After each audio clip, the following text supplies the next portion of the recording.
आपका YouTube channel learn with अपूर्व पे। हम सीटेट के लिए साइंस पढ़ रहे हैं, जिसमें पार्ट 1 पार्ट 2 दो वीडियो आ चुकी है। आप होप आप लोगों ने पढ़ लिया होगा, आपको पसंद भी आया होगा।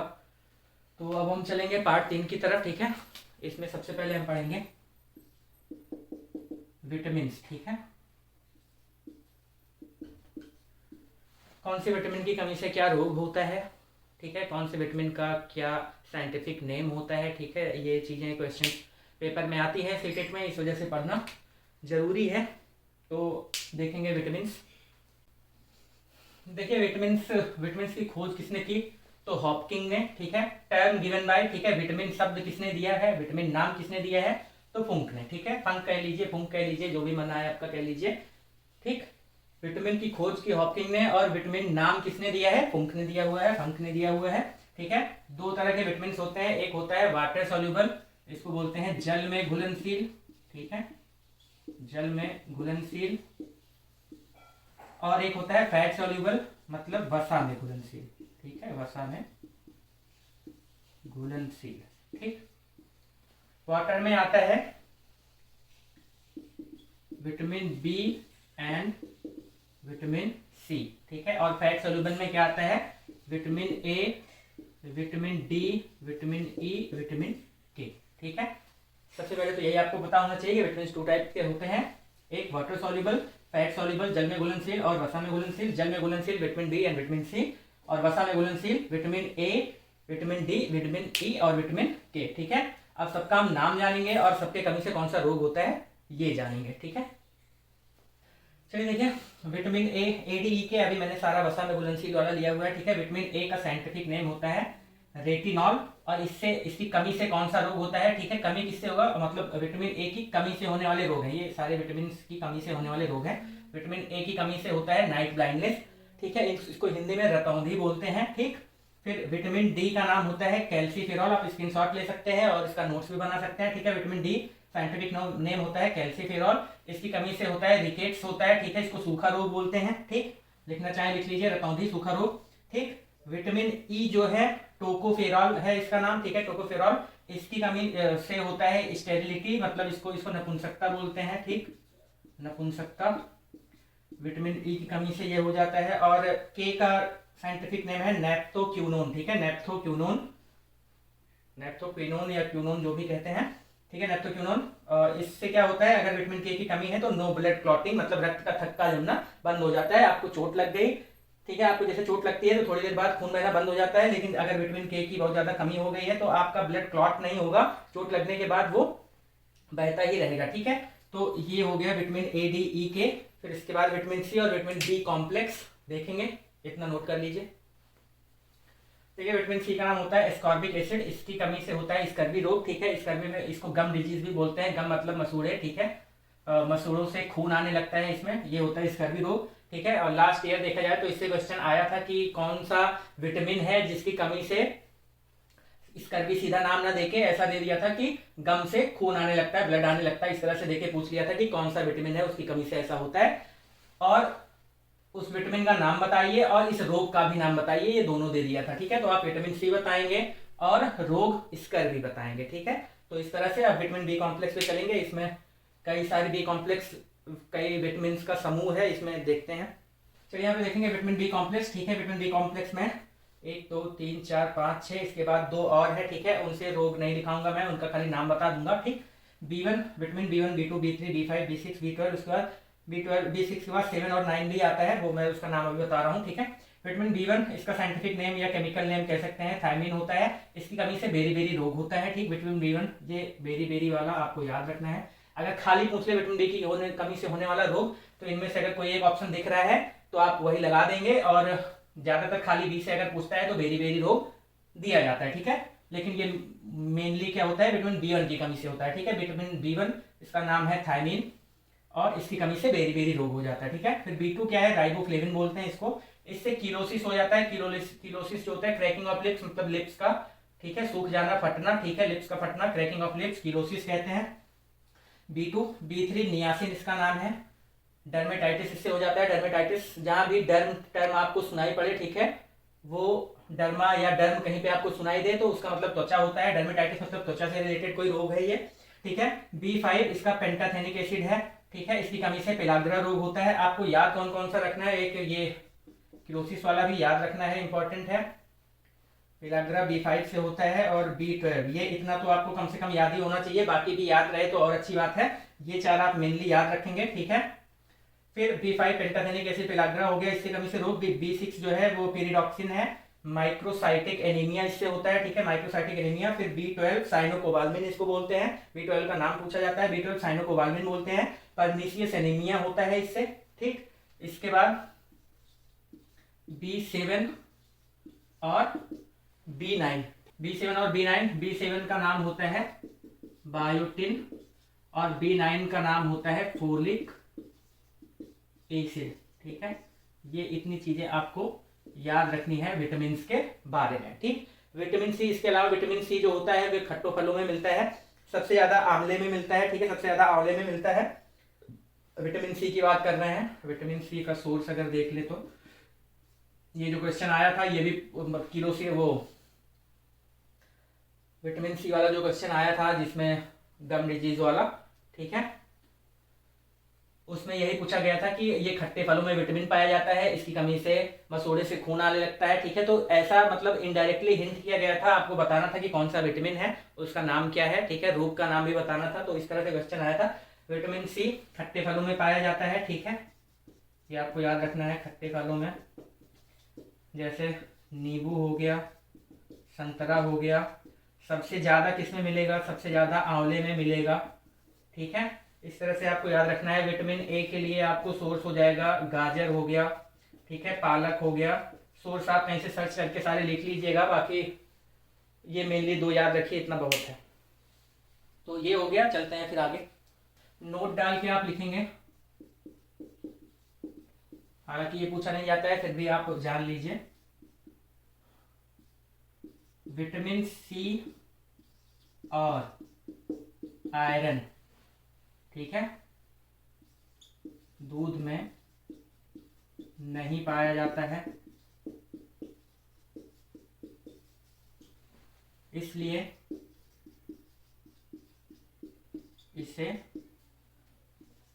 इसे फूड, आहार या कह लीजिए कंप्लीट डाइट, ठीक है, नहीं माना जाता। कहा जाता है दूध में सारा कुछ पाया जाता है, तो दूध में क्या है, विटामिन सी और आयरन नहीं पाया जाता है, इसलिए इसको पूरा आहार नहीं माना जाता है। ये आप नोट करेंगे। एक तो पॉइंट ये हो गया। दूसरा मतलब ये विटामिन से रिलेटेड नहीं है लेकिन इंपॉर्टेंट पॉइंट है, क्वेश्चन पूछा जाता है, इस वजह से मैं लिखवा रहा हूं, ठीक है। पेट की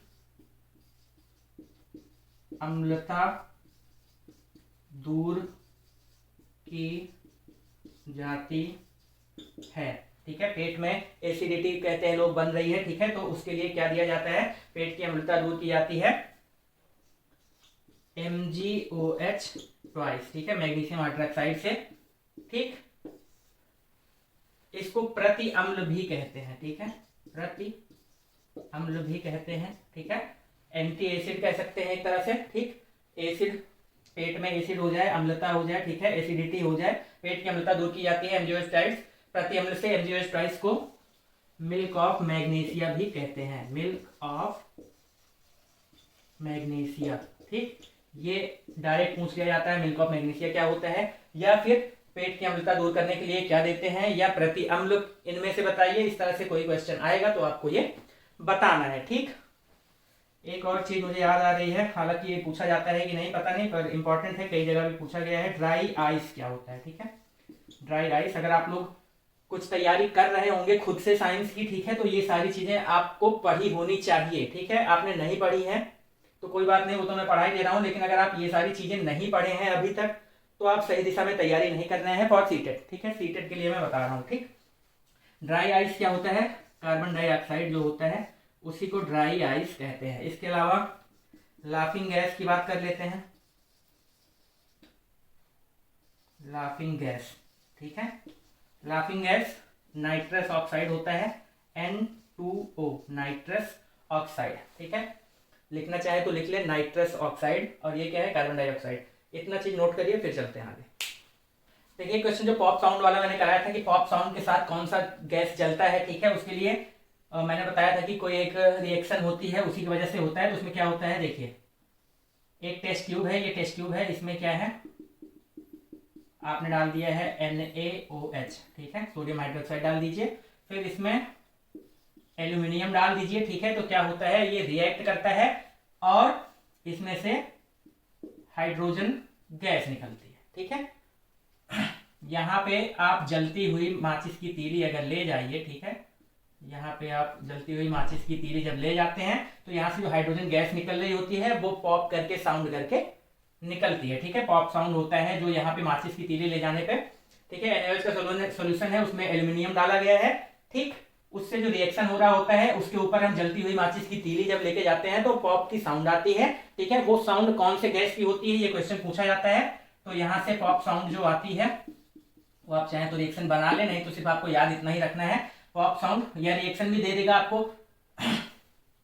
सीधा यही पूछ लेगा कि NaOH और एल्यूमिनियम के सोल्यूशन के पास माचिस की तीली ले जाने पे जो पॉप साउंड आता है, पॉप साउंड कह देगा तो आप जाने जाएंगे। ऐसा पूछ लेगा एल्यूमिनियम सोल्यूशन में NaOH के सोल्यूशन में एल्यूमिनियम डाला जाता है तो कौन सी गैस रिलीज होती है, तो आप बताएंगे कि हाइड्रोजन, ठीक है। तो ये आप चाहे कैसे भी जैसे आपको समझ में आ रहा हो नोट कर लीजिए।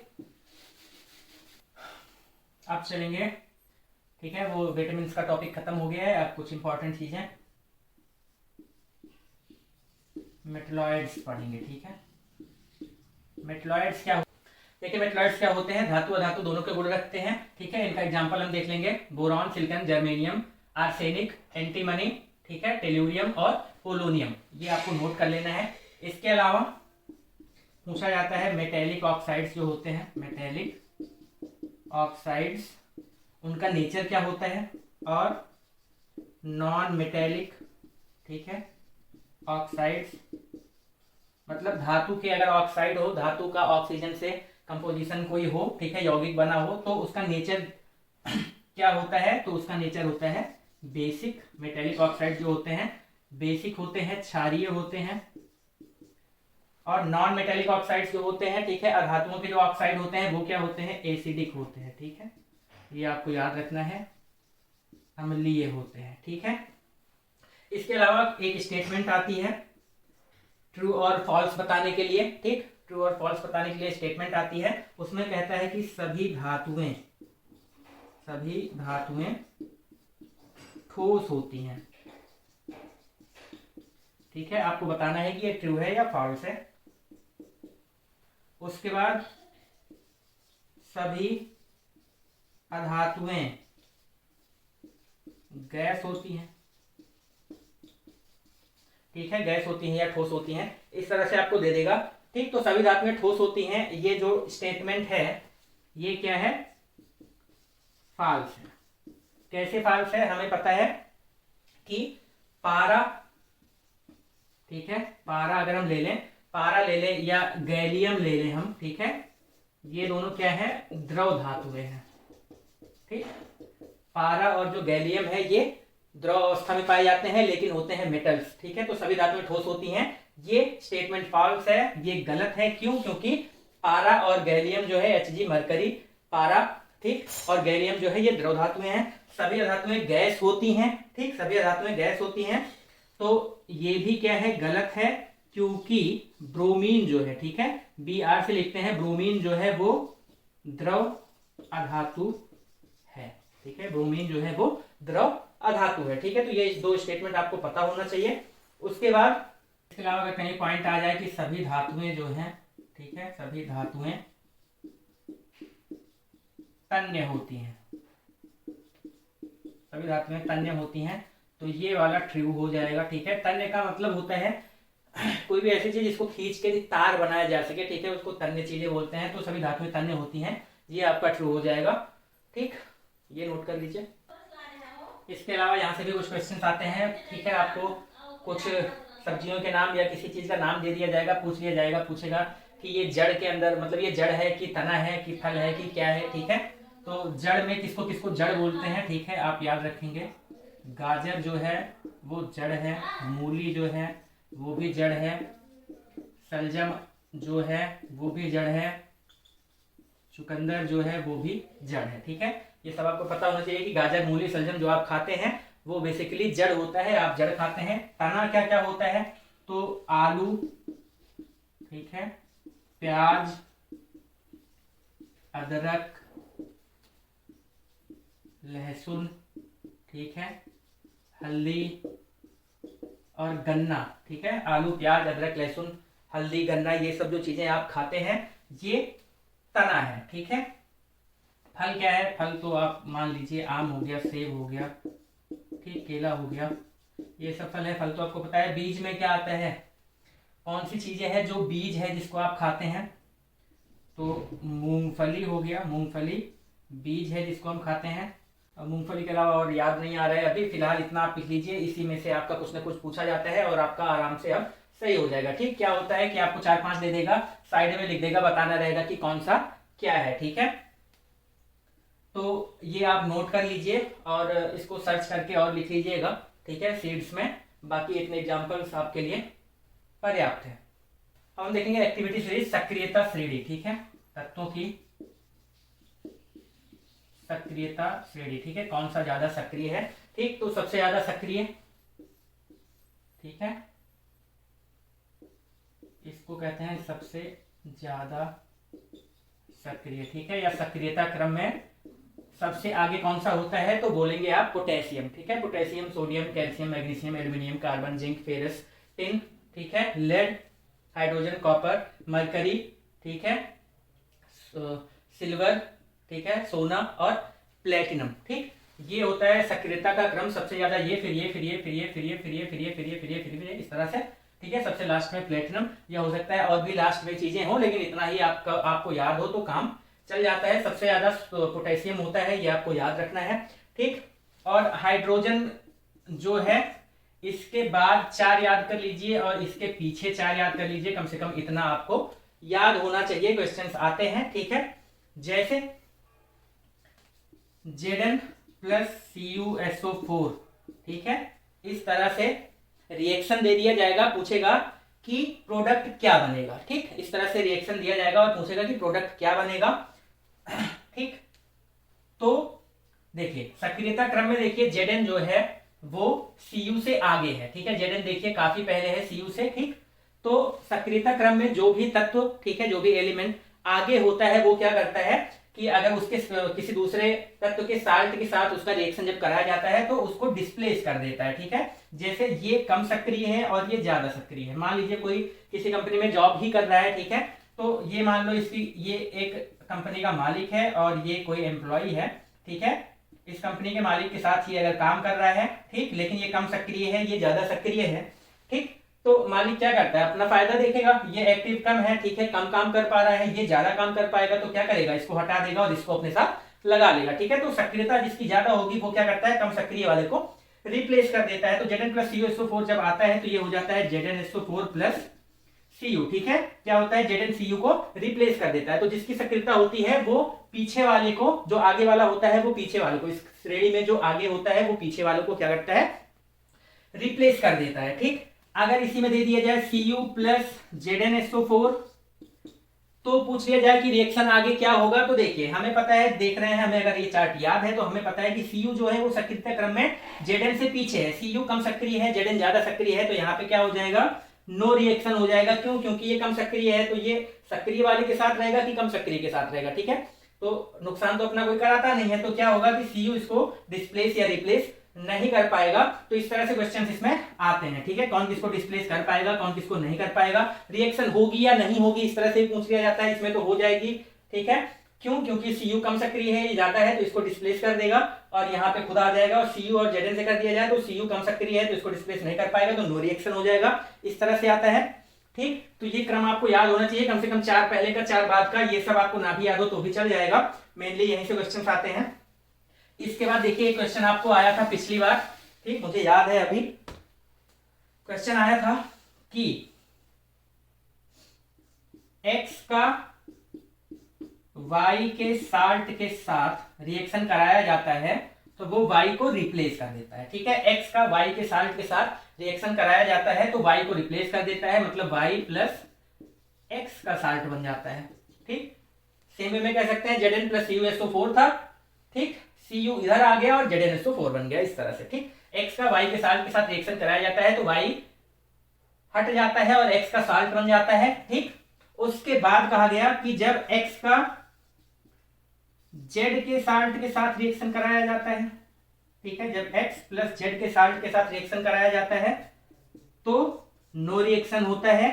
ठीक है, ये z को रिप्लेस नहीं कर पाता है। तो पूछा गया था इसमें कि कौन सा सबसे ज्यादा सक्रिय है। ठीक है, एक्स वाई जेड में कौन सा सबसे ज्यादा सक्रिय है, यह सक्रियता का क्रम भी पूछ लिया जा सकता है, सबसे कम कौन सा है ये भी पूछ लिया जा सकता है। तो ये मैं आपको समझा दे रहा हूं। देखिए, एक्स और वाई के रिएक्शन में क्या हुआ कि एक्स ने वाई को रिप्लेस कर दिया। ठीक है, एक्स ने वाई को रिप्लेस कर दिया, इसका मतलब सक्रियता क्रम में एक्स आगे रहा होगा वाई से, तभी तो रिप्लेस कर पाएगा।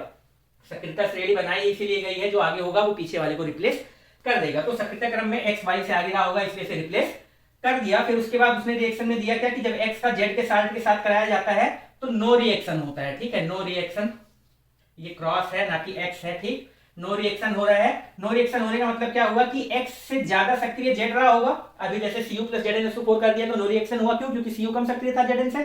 ठीक, इसका मतलब एक्स कम सक्रिय था Zn से, एक्स कम सक्रिय था जेड से। ठीक है, इसका मतलब कह सकते हैं कि जेड ज्यादा सक्रिय रहा होगा एक्स से, तभी तो ये रिप्लेस नहीं कर पाया। ठीक, तो सबसे ज्यादा सक्रिय इसमें कौन हो गया, ये दोनों से हमें इंफॉर्मेशन मिल गई कि जेड सबसे ज्यादा है, फिर एक्स है, फिर वाई है। ठीक है, तो ये सक्रियता क्रम में चाहे सबसे कम चाहे सबसे ज्यादा, चाहे सक्रियता का क्रम ही पूछ ले, घटते बढ़ते क्रम में आप कुछ भी अब इसमें से बता सकते हैं। तो एक्टिविटी सीरीज से कुछ इस तरह के क्वेश्चन आते हैं।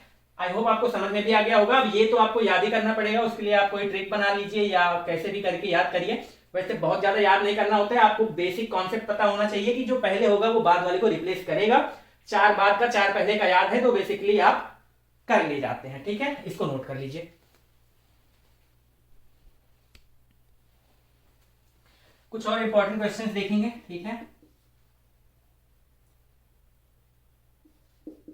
वायु में रखने पर जल उठती है या जल उठता है, निम्न में से क्या होता है जो वायु में रखने पर जल उठता है? इस तरह से क्वेश्चन आएगा तो आप बताएंगे सोडियम। ठीक है, सोडियम जो होता है वो अगर एयर में रख दिया जाए ज्यादा समय के लिए तो जल जाता है। इसके अलावा सोडियम जो है, याद रखेंगे ये भी क्वेश्चन पूछा जाता है, चाकू से काटा जा सकता है।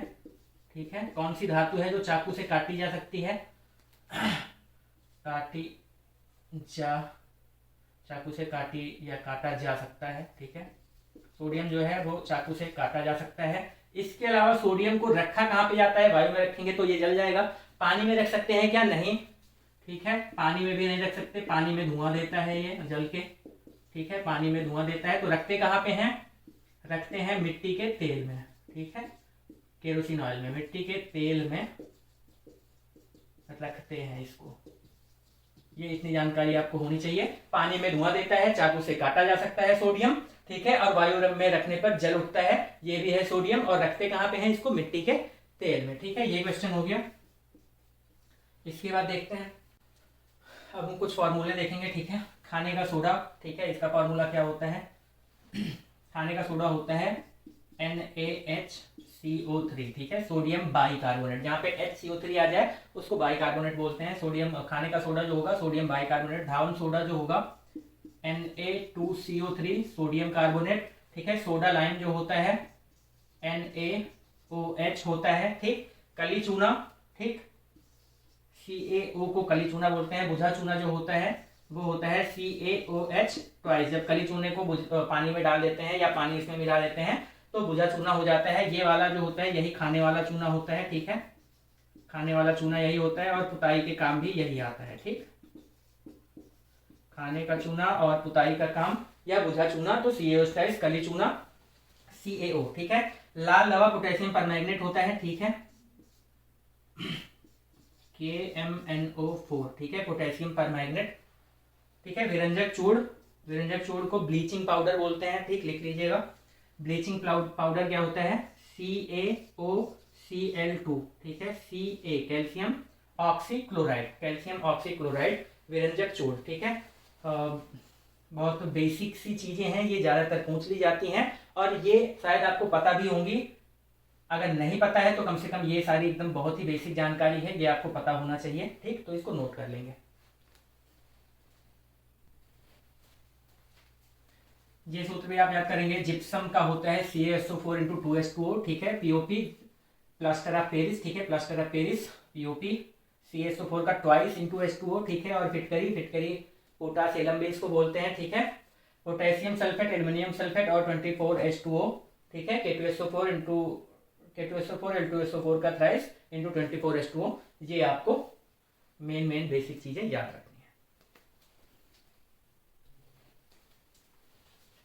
हम कुछ तत्व और उनके अयस्क जानेंगे। अयस्क मतलब और होता है, ठीक है, और अयस्क वो चीजें होती हैं जिससे तत्वों का निष्कर्षण बहुत ही आसानी से, ठीक है, कम खर्चे में किया जा सके। ठीक, तो सोडियम कहाँ से निकाला जाता है? सोडियम बोरेक्स से निकाला जाता है। बोरेक्स का फॉर्मूला होता है Na2B4O7 × 10H2O। ठीक, ये आपको याद रखना है, बोरेक्स का सूत्र है ये। बोरेक्स का सूत्र भी याद रखना है। और बोरेक्स किसका अयस्क है? सोडियम का, ठीक है। जहां से तत्वों का निष्कर्षण किया जाता है जिन चीजों से, ठीक है, और जिनसे तत्वों का निष्कर्षण आसानी से, सरलता से और कम खर्चे में हो जाए, वही कहलाता है अयस्क उस तत्व का। ठीक है, तो बोरेक्स सोडियम का है।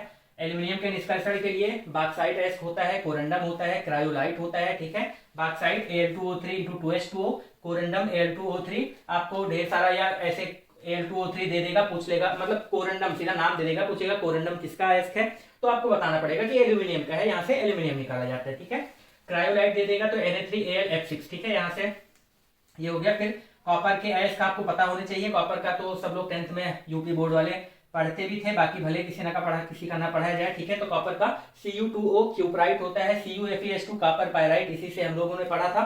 ठीक है, कॉपर का निष्कर्षण। ठीक, Cu2S कैल्साइट होता है। ठीक, कॉपर के अयस्क हैं ये एल्यूमिनियम के मेन जो है, जो ज्यादातर पूछे जाते हैं, मैं वही बता रहा हूँ। फिर आयरन का अयस्क अगर देखा जाए तो Fe2O3, इसको हेमेटाइट बोला जाता है। ठीक है, Fe2O3 हेमेटाइट बोला जाता है। Fe3O4 मैग्नेटाइट, ठीक है, Fe3O4 मैग्नेटाइट, और FeS2 आयरन पायराइट। ठीक है, तो इतने अयस्क आपको मेनली याद तो और होने चाहिए, पर इतना याद कर लेंगे तो आपका काम चल जाएगा। तो ये चीजें आपको फॉर्मूला सहित याद होना चाहिए। इसके अलावा कुछ क्वेश्चंस प्लेनेट से भी आते हैं। ठीक है, तो सबसे ये सबको पता ही होगा कि कुल ग्रह कितने हैं? 8। ठीक है, पहले 9 हुआ करते थे, अभी क्या है? 8। कुल ग्रह कितने हैं? 8। नाम कौन कौन सा है? बुध, शुक्र, पृथ्वी, मंगल। ठीक है, बुध, शुक्र, पृथ्वी, मंगल, बृहस्पति, शनि, अरुण, वरुण। ठीक है, ये हो गया 8 ग्रह आपका। इसमें पूछा जाता है क्वेश्चन, सीटेट ने पूछा हुआ है 1-2 बार, ईस्ट टू वेस्ट। ठीक है, पूरब से पश्चिम की तरफ चक्कर लगाने वाले कौन से ग्रह हैं? पूरब से पश्चिम की तरफ, ईस्ट टू वेस्ट। बाकी वेस्ट टू ईस्ट चलते हैं, लेकिन ये ईस्ट टू वेस्ट चलते हैं। सिर्फ 2 ही हैं। कौन से ग्रह हैं? वो बुध और शुक्र। ठीक है, और इसके अलावा एक क्वेश्चन यहां से और पूछा जाता है, बुध और शुक्र, उसका भी आंसर होगा। ठीक है, इनका क्या होता है? परिक्रमण काल। परिक्रमण काल कम होता है, किंतु घूर्णन काल, ठीक है, घूर्णन काल ज्यादा होता है। किसकी तुलना में? पृथ्वी की तुलना में। ठीक है, पृथ्वी की तुलना में इनका परिक्रमण काल कम, किंतु घूर्णन काल ज्यादा होता है। ये भी क्वेश्चन पूछा गया है, आपको याद रखना है। फिर सबसे बड़ा ग्रह जो है वो बृहस्पति है। सूर्य के सबसे निकट जो है वो बुध है। ठीक है, और सबसे चमकीला ग्रह जो है शुक्र है। इसके अलावा बृहस्पति के जो है वो मैक्सिमम सैटेलाइट्स हैं। ठीक है, सबसे ज्यादा उपग्रह किसके हैं पूछा जाएगा तो आप बताएंगे बृहस्पति। ठीक है, इतना क्वेश्चन याद कर लीजिए। आई थिंक इतना काफी रहेगा। क्वेश्चन तो इसमें और होते हैं, ठीक, लेकिन इतना समय नहीं है। बाकी इतने से काम चल जाएगा आपका। टोटल प्लेनेट से ईस्ट टू वेस्ट, ठीक है, पूर्व से पश्चिम, बुध और शुक्र। परिक्रमण काल कम होता है पृथ्वी की तुलना में, इनका परिक्रमण काल कम, किंतु घूर्णन काल ज्यादा होता है। परिक्रमण काल क्या होता है? सूर्य के चारों ओर चक्कर लगाने में जो समय लगता है वो परिक्रमण काल होता है। ठीक है, और अपनी धुरी पर एक चक्कर पूरा करने में जो समय लगता है उसको कहते हैं घूर्णन काल। ठीक है, समझ में आ गया? पृथ्वी पर दिन और रात किसकी वजह से होते हैं? क्योंकि पृथ्वी अपनी धुरी पर घूमती है। एक चक्कर 24 घंटे में वो लगाती है, इस वजह से दिन और रात होते हैं। ठीक है, तो धुरी पर घूमना घूर्णन काल कहलाता है, मतलब घूमने का समय जो होता है। ठीक है, और सूर्य के चारों ओर चक्कर लगाने का जो समय होता है पृथ्वी के लिए 365 से 1/4 दिन, ठीक है, वो होता है परिक्रमण काल। ठीक है, तो इनका परिक्रमण काल तो कम है, लेकिन किंतु घूर्णन काल ज्यादा है। ठीक, तो ये भी याद रखना है, पृथ्वी की तुलना में क्वेश्चन आया हुआ है। ठीक, ये सारा नोट कर लीजिए, फिर चलते हैं आगे। कुछ और चीज आप नोट करेंगे। आयरन की कमी से कौन सा रोग होता है तो आप बताएंगे एनीमिया।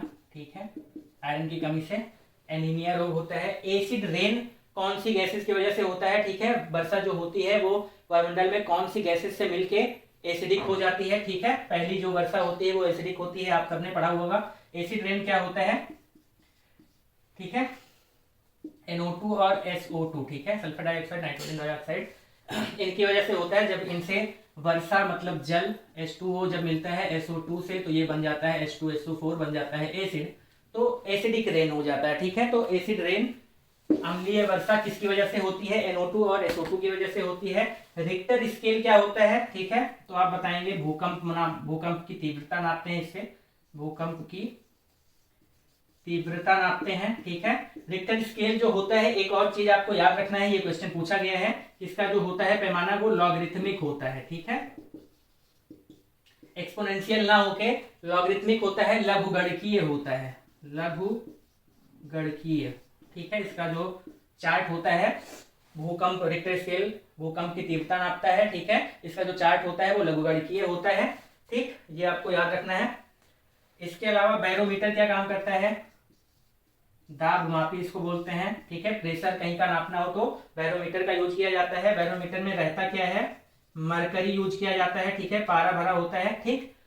मौसम की भी जानकारी इससे मिलती है, ठीक, बताता हूं कैसे मिलती है। चलिए देखिए, बैरोमीटर दाबमापी होता है, ठीक है, इसमें पारा भरा होता है, ठीक। इससे मौसम की भी जानकारी हमें मिलती है, कैसे, अगर पारा अचानक से नीचे चला जाए, ठीक है, तो कहते हैं कि तूफान आने वाला है, ठीक। धीरे धीरे ऊपर जाता है अगर पारा, तो मौसम साफ कहा जाता है, ठीक। और धीरे धीरे, ये धीरे धीरे लिखा हुआ है, धीरे धीरे अगर नीचे जा रहा है पारा, तो कहा जाता है कि बारिश होने वाली है, ठीक है। इससे हमें मौसम की भी जानकारी थोड़ी सी मिल जाती है। तो ये सारी चीजें हम याद करेंगे, नोट करेंगे, ठीक। इसके बाद पता नहीं ग्रीन हाउस गैसेस मैंने आपको लिखवाई है कि नहीं, फिर से एक बार लिखवा दे रहा हूँ। ग्रीन हाउस, ये आपको इसमें तो शायद ना पूछा जाए, ठीक। Green house gases, green house gases में देखिए कार्बन डाइऑक्साइड, ठीक, नाइट्रस ऑक्साइड, इसके अलावा वाटर वेपर, ठीक, carbon dioxide, nitrous oxide, water vapour, उसके बाद आता है मीथेन, ठीक है। ये चार मुख्य गैसें हैं, और सबसे मुख्य क्या है इसमें, कार्बन डाइऑक्साइड, ठीक है। ग्रीन हाउस गैस के लिए कार्बन डाइऑक्साइड सबसे मुख्य होता है। ये चार गैसें हैं। कभी कभी आपको दे दिया जाता है इनमें से कौन सी ग्रीन हाउस गैस नहीं है, ठीक है, उसमें पता चला ऑप्शन में एक SO2 दे दिया, ठीक, तो SO2 जो है वो ग्रीन हाउस गैस नहीं है। इस तरह से आप टिक करेंगे। बाकी अगर आपको याद है तो आप आराम से बता सकते हैं कौन सी है कौन सी नहीं है, ठीक, इसको भी नोट कर लीजिए। कभी कभी लुईस एसिड और लुईस बेस भी पूछ लिया जाता है, ठीक है। लुईस एसिड किसे कहते हैं, तो इलेक्ट्रॉन पेयर एक्सेप्टर जो होगा, ठीक है, इलेक्ट्रॉन पेयर या लोन पेयर कह सकते हैं, ठीक है, लोन पेयर एक्सेप्टर, उसको लुईस एसिड बोलते हैं, ठीक है। लुईस बेस क्या होता है, लुईस ने अपने एसिड और बेस की थियरी दी थी, उसने बताया था कि जो लोन पेयर मतलब दो इलेक्ट्रॉन, ठीक है, इलेक्ट्रॉन पेयर कह लीजिए या लोन पेयर कह लीजिए, इलेक्ट्रॉन दो इलेक्ट्रॉन क्योंकि दो है इसलिए पेयर कहते हैं। लोन पेयर एक्सेप्टर जो होते हैं वो लुईस एसिड कहलाते हैं। लोन पेयर डोनर जो होते हैं, ठीक है, वो लुईस बेस कहलाते हैं, ठीक है, लोन पेयर डोनर, ठीक है, जो डोनर होते हैं वो लुईस बेस, और जो एक्सेप्टर होते हैं वो लुईस एसिड कहलाते हैं। एग्जाम्पल में आप लिख सकते हैं BF3 और यहाँ पे NH3। यहाँ पे जो NH3 होता है वो अपना इलेक्ट्रॉन इसको दे देता है, क्योंकि ये ले रहा है तो ये कहा जाता है कि लुईस एसिड, और ये दे रहा है इसलिए इसको लुईस बेस, ठीक है, ये आप इतना याद रखेंगे। फिर ऑक्सीडेशन क्या होता है, ऑक्सीडेशन लॉस ऑफ इलेक्ट्रॉन, ठीक है, कोई रिएक्शन होगी अगर जिस तत्व में से इलेक्ट्रॉन की कमी हो रही हो, या फिर लॉस ऑफ इलेक्ट्रॉन, या फिर एडिशन ऑफ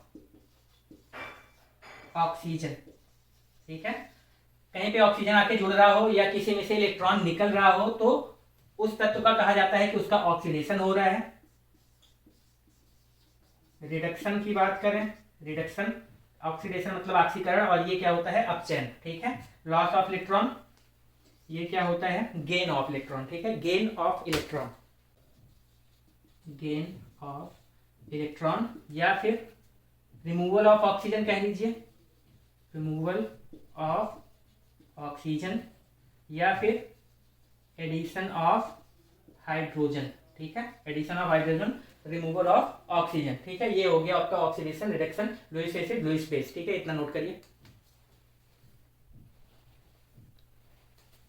इसके अलावा ये क्वेश्चन आता है आपका कॉलम ए कॉलम बी में मैच कराने वाला, हालांकि मैंने मैच करा के डायरेक्ट लिख दिया है, आपको याद होना चाहिए। एस्परजिलस किसका उदाहरण है, तो फंजाई का है, कवक का है, ठीक है। लैक्टोबैसिलस किसका है, बैक्टीरिया। लैक्टोबैसिलस क्या करता है, ये दही जमाने के काम आता है, ठीक है, दही जमाने में। लैक्टोबैसिलस जीवाणु जो है वो दही जमाने में काम आता है। दूध में कौन सा बैक्टीरिया पाया जाता है या दही में, तो कहेंगे आप लैक्टोबैसिलस, ठीक है।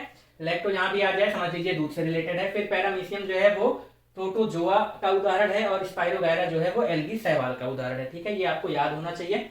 इसके अलावा कॉलम ए कॉलम बी वाला एक और क्वेश्चन है, इसके अलावा ये भी याद रखना है, यीस्ट जो होता है, ठीक है, यीस्ट कहाँ पे यूज किया जाता है, ठीक, तो ब्रेड वगैरह में, ठीक, ब्रेड वगैरह बनाने में, ठीक, ये आपको याद होना चाहिए। यीस्ट जो होता है मुकुलन करता है, पोटैटो जो होता है कायिक प्रवर्धन होता है इसमें, ठीक है। एल्गी में खंडन होता है और फंजी जो है फंजाई जो है वो बीजाणु जनन करते हैं, ठीक है। ये भी आपको चीजें याद होनी चाहिए, कुछ भी मैच करने को आपको दे सकता है। अब हम बात करेंगे फोर्स की, इससे भी क्वेश्चंस आते हैं पेपर में, ठीक है। फोर्स हिंदी में बोलते हैं बल, ठीक। देखिए बल क्या होता है, फोर्स क्या होता है, फोर्स वह चीज है जो किसी वस्तु की अवस्था को परिवर्तित कर देता है या उसमें परिवर्तन लाने का प्रयास करता है, ठीक है।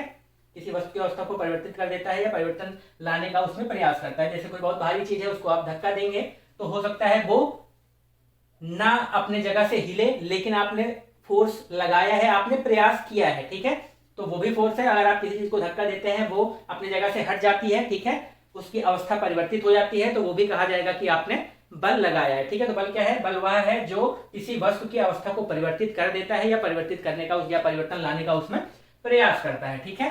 फोर्स का फॉर्मूला होता है F = ma, ठीक है। m क्या है, द्रव्यमान है किसी वस्तु का, और a क्या है, उसका त्वरण है, ठीक है।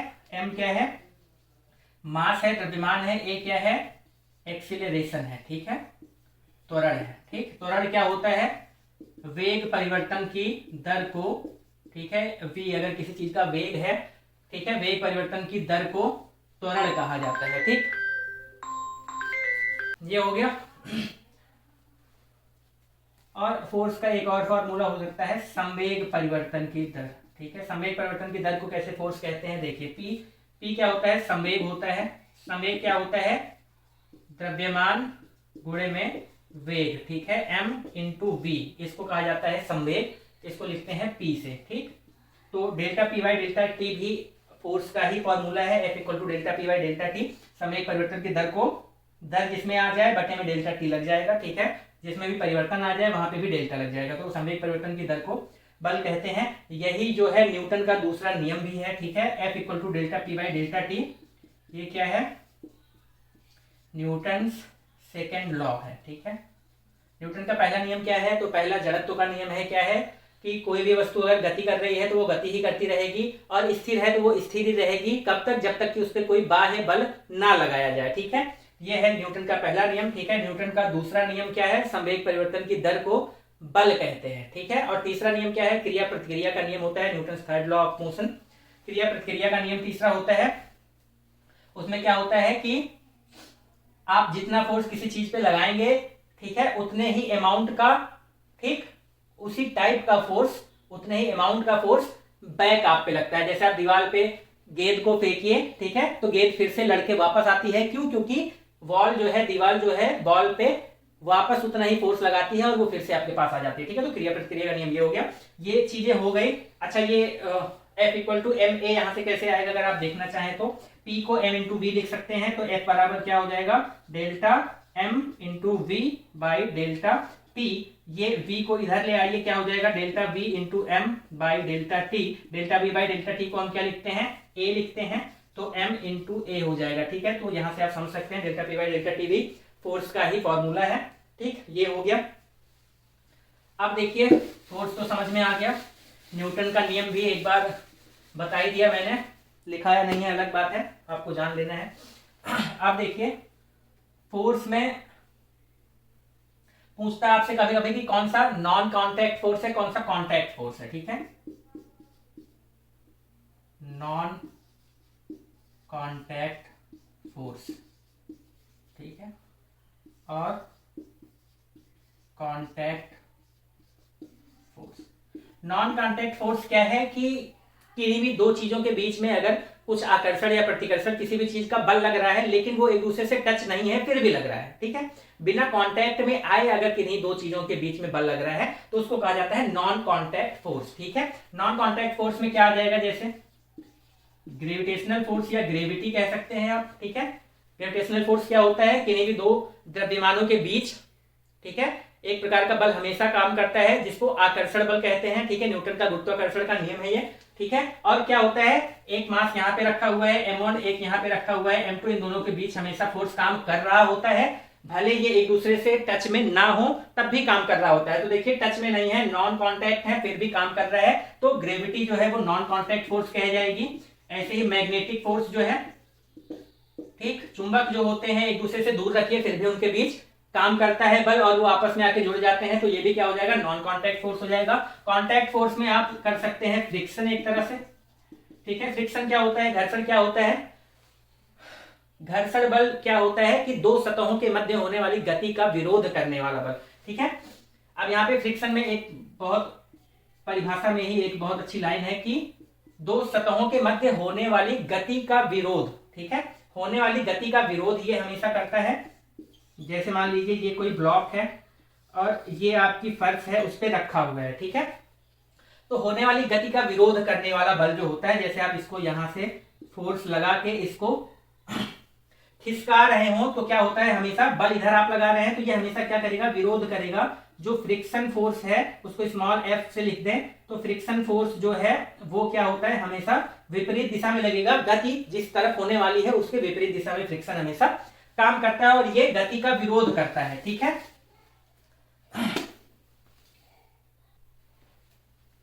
इसमें आप और उदाहरण देख सकते हैं, फ्रिक्शन के अलावा आपका टेंसाइल फोर्स, ठीक है, टेंसाइल फोर्स, और इसके अलावा आप इलास्टिसिटी भी इसमें ले सकते हैं, ठीक है। इलास्टिक चीज क्या होती है, मान लीजिए रबर है, आप खींचते हैं फिर से वापस आ जाता है, तो वापस कैसे आता है, सारे जो पार्टिकल हैं वो आपस में क्या है, कांटेक्ट में है, टच में है, ठीक है, वापस आता है तभी, ठीक, तो आपस में टच में है, इस वजह से इलास्टिसिटी काम कर रही होती है। तो कांटेक्ट फोर्स में फ्रिक्शन, टेंसाइल फोर्स, इलास्टिसिटी, ठीक है, नॉन कांटेक्ट में ग्रेविटी, मैग्नेटिक, ये आपका एग्जांपल हो जाएगा। बात कर रहे थे हम फ्रिक्शन की, फ्रिक्शन थोड़ा सा और समझेंगे, फ्रिक्शन से क्वेश्चंस आते हैं पेपर में, ठीक। मान लीजिए ये कोई ब्लॉक है और ये सरफेस है जिसपे ये रखा हुआ है और इस पे हमने कोई भी फोर्स नहीं लगाया है, ठीक है, हम इसको डिस्प्लेस करने की कोशिश नहीं कर रहे हैं, खिसकाने की कोशिश नहीं कर रहे हैं, और पूछ लिया जाए कि इस पे कितना फ्रिक्शन काम कर रहा है, ठीक है। ये जो S लिख रहा हूं ये स्टैटिक के लिए है, ठीक है, स्थैतिक, इंग्लिश में स्टैटिक, हिंदी में स्थैतिक, ठीक है, स्थैतिक घर्षण या स्टैटिक फ्रिक्शन, ठीक है। तो अगर पूछ लिया जाए कोई ब्लॉक है जिसका मास m है और किसी सरफेस पे रखा हुआ है और इस पे कोई बल हमने नहीं लगाया है, सिर्फ रखा हुआ है, पूछ लिया जाए कि इस पे फ्रिक्शन कितना काम कर रहा है तो हम कहेंगे कि 0 काम कर रहा है, ठीक है। फ्रिक्शन क्या होता है, गति का विरोध करता है, ठीक। यहाँ पे जब गति हो ही नहीं रही है तो फ्रिक्शन लगेगा क्यों, ठीक है, यही बात समझने वाली है यहाँ पे कि जब तक गति नहीं होगी तब तक फ्रिक्शन नहीं काम करेगा, गति हो या गति लाने का प्रयास किया जा रहा हो तब फ्रिक्शन काम करता है, अदरवाइज नहीं काम करता है। तो यहाँ पे रखा है तो कोई भी फ्रिक्शन काम नहीं करेगा, ये यहाँ पे रखा हुआ है, ठीक। अच्छा, जैसे ही हमने F फोर्स यहाँ पे लगा दिया, ठीक, और मान लो कि ये बॉडी जो है अभी चलना स्टार्ट नहीं हुई है, किसी भी चीज को आप धक्का दीजिए, धीरे से दीजिए तो नहीं बढ़ता है, धीरे धीरे आप फोर्स को बढ़ाते जाइए तब बढ़ना स्टार्ट करता है, ठीक है। तो मान लीजिए F फोर्स लगाया हुआ है और ये अभी बढ़ नहीं रहा है, इसका वेलोसिटी क्या है, 0 है, मतलब ये बढ़ नहीं रहा है, तब क्या कहा जाएगा, कितना फ्रिक्शन लग रहा है, जितना हमने बल लगाया है उतना ही फ्रिक्शन लग रहा है, तभी तो ये नहीं बढ़ेगा। जितना हमने 10 न्यूटन का मान लीजिए बल लगाया, 10 न्यूटन का ही फ्रिक्शन लग गया, इसी वजह से ये यहाँ पे रुका हुआ है, बढ़ नहीं रहा है, ठीक है। और मान लीजिए हमने F फोर्स लगाया तो ये इसमें v वेलोसिटी आ गई, ये बढ़ने लग गया, तब क्या हो जाएगा, तो हम कह सकते हैं कि जो हमने फोर्स लगाया है वो फ्रिक्शन फोर्स से ज्यादा है, जितना फ्रिक्शन लग सकता था उससे हमने ज्यादा लगा दिया है, इस वजह से ये चीज बढ़ रही है, ठीक है। तो ये आपको याद रखना है, अगर फोर्स लगाया है बढ़ नहीं रहा है तो फ्रिक्शन जो होगा वो लगाए गए फोर्स के इक्वल होगा, क्यों? क्योंकि जितना फोर्स हमने लगाया उतना ही फ्रिक्शन लग गया, तो ये नहीं बढ़ा। ठीक है, कोई भी चीज रखी गई है, फोर्स क्या है यहाँ पे F इक्वल टू 0, यहाँ पे कोई भी फोर्स नहीं लगाया गया है, तो फ्रिक्शन भी अपने आप को वेस्ट नहीं करेगा, अपना एनर्जी वेस्ट नहीं करेगा, नहीं लगेगा, 0 लगेगा। ठीक, और आपने ज्यादा बल लगा दिया, जितना फ्रिक्शन की भी एक क्षमता है, क्या क्षमता है, वो डिपेंड करता है कि जो सरफेस है उसका घर्षण गुणांक क्या है। ठीक है, घर्षण गुणांक पर डिपेंड करता है। घर्षण गुणांक को बोलते हैं म्यू से, या स्थैतिक घर्षण गुणांक कहेंगे तो म्यू एस कह देंगे। ठीक है, एक चीज आपको हमेशा पता होना चाहिए कि जो म्यू एस होता है वो म्यू के से हमेशा ज्यादा होता है। ठीक, स्थैतिक घर्षण जो होता है गतिक घर्षण से, या इसको आप ये भी कह सकते हैं एफ एस जो होता है वो म्यू एस से हमेशा एफ के से। ठीक है, गतिक घर्षण और स्टैटिक घर्षण। ठीक है, गतिक क्या होता है, जैसे हमने इस पे फोर्स लगाना शुरू किया, ठीक है, धीरे धीरे बढ़ाते जा रहे हैं, जैसे मान लीजिए ये 10 तक नहीं बढ़ रहा था और 15 पे बढ़ गया। ठीक है, 15 पे बढ़ने लगा, 10 तक नहीं बढ़ रहा था, 0, हम 0 से धीरे धीरे बढ़ाते जाएंगे, 10 तक पहुंचेंगे, ये नहीं बढ़ रहा है, जैसे ही हम 15 पे पहुंचे ये बढ़ गया। ठीक, तो क्या होता है कि 15 पे पहुंचे बढ़ गया, इसका मतलब फ्रिक्शन मैक्सिमम 15 लग सकता था, और 15 के बाद जैसे ही हम बढ़े ये चीज बढ़ने लगी। ठीक है, और आपने नोटिस किया होगा जब कोई चीज एक बार बढ़ाने में तो ताकत लगती है, लेकिन जब एक बार बढ़ जाती है तो उसके बाद आप उसको स्लाइड करते हुए आराम से ले जा सकते हैं, फिर थोड़ा सा फोर्स कम लगता है। वो फोर्स कम क्यों लगता है, जब तक चीजें रुकी हुई हैं तब तक जो घर्षण गुणांक होता है वो ज्यादा होता है, तब तक फ्रिक्शन ज्यादा लगता है। जैसे ही चीजें चलने लगती हैं फ्रिक्शन थोड़ा सा कम हो जाता है और घर्षण बल कम लगने लगता है। जब घर्षण कम हो गया, विरोध करने वाला बल कम हो गया, तो हमें कम बल लगाना पड़ता है उसको चलाने के लिए। तो ये याद रखेंगे, घर्षण गुणांक जो जितना ज्यादा खुरदुरा होगा, एक चीज याद रखेंगे कि जो फ्रिक्शन होता है वो सरफेस के एरिया पे डिपेंड नहीं करता है।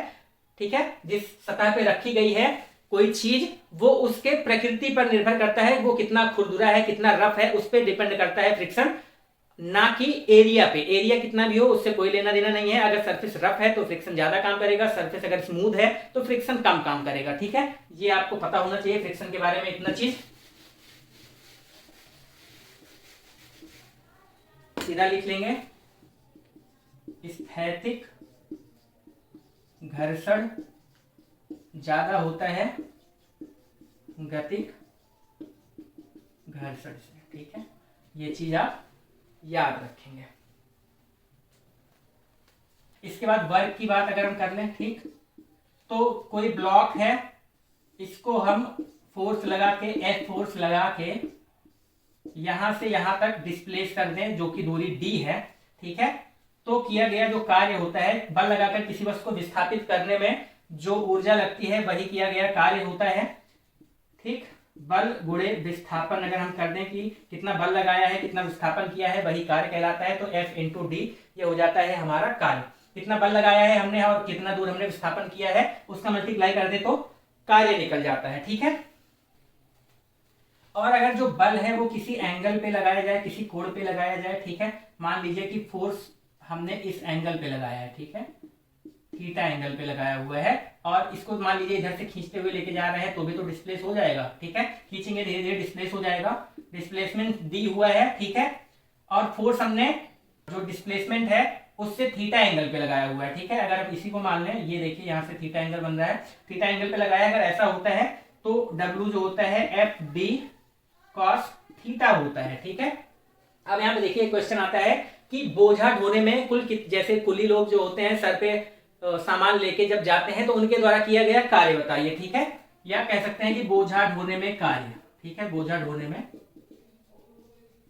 कार्य क्या हुआ। ठीक है, बोझा ढोने में कार्य हमेशा होता है 0, 0। क्यों होता है, देखिए, मान लीजिए ये कोई आदमी है, ठीक, ये इसका हाथ हो गया और उसने सामान इस तरह से उठाया हुआ है या फिर अपने सर पे रखा हुआ है। ठीक है, ये सामान लिया हुआ है उसने बोझा ढोने में, तो क्या होता है कि सामान का भार नीचे की तरफ काम कर रहा है और आदमी ने हाथ से ऊपर की तरफ फोर्स लगाया हुआ है। ठीक है, नीचे भार काम करता है mg, ऊपर F लगाया हुआ है, तो उसने हाथ में ऐसे करके रोका हुआ है, और क्या होता है, आदमी चल रहा है इधर।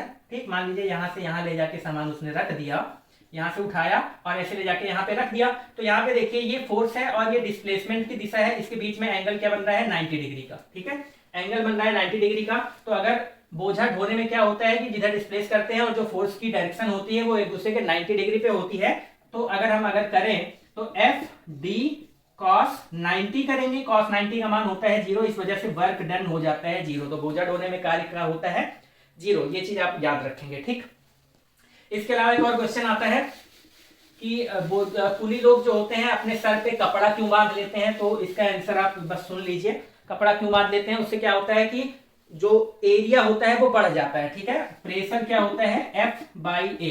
ठीक है, एकांक क्षेत्रफल पर लगने वाले बल को क्या कहा जाता है, प्रेशर कहा जाता है। तो क्या एक तरह से प्रेशर ही है वो जो हम बोझा सर पे रखते हैं, जो एक तरह से प्रेशर ही लगता है। तो प्रेशर उससे क्या होता है, फोर्स जो ऊपर हमारे लग रहा होता है वो कम हो जाए, उसके लिए क्या करते हैं हम पगड़ी टाइप का बांध लेते हैं। ठीक है, तो उससे क्या होता है एरिया बढ़ जाता है। जैसे सर छोटा है, यहाँ पे हमने राउंड राउंड करके बांध दिया तो थोड़ा सा एरिया बढ़ जाता है। अब देखिए जैसे एरिया बढ़ गया, जैसे 1/2 था मान लो, ये नीचे वाला जो था वो 3 हो गया, तो 1/3 की वैल्यू और कम हो गई। ठीक, तो वैल्यू कम हो गई मतलब प्रेशर कम हो गया, दबाव हमारे ऊपर कम लगे, इस वजह से हम क्या करते हैं कपड़ा बांध लेते हैं, सरफेस एरिया बढ़ा देते हैं उससे। ठीक है, याद रखेंगे। अच्छा, इसे 1/2 1/3 से याद आ गया, आपको मैथ में क्वेश्चन आता है 1/2 1/3 से बड़ा है, ये चीज आप दिखाने के लिए बच्चों को कैसे बताएंगे, तो ये हम बताते हैं पेपर स्ट्रिप से। किस चीज का यूज करेंगे ये बताने के लिए कि 1/2 1/3 से बड़ा है या 1/3 जो है वो 1/4 से बड़ा है, ये हम कैसे बताते हैं, कैसे बच्चों को सिखाते हैं पेपर स्ट्रिप की मदद से। कैसे,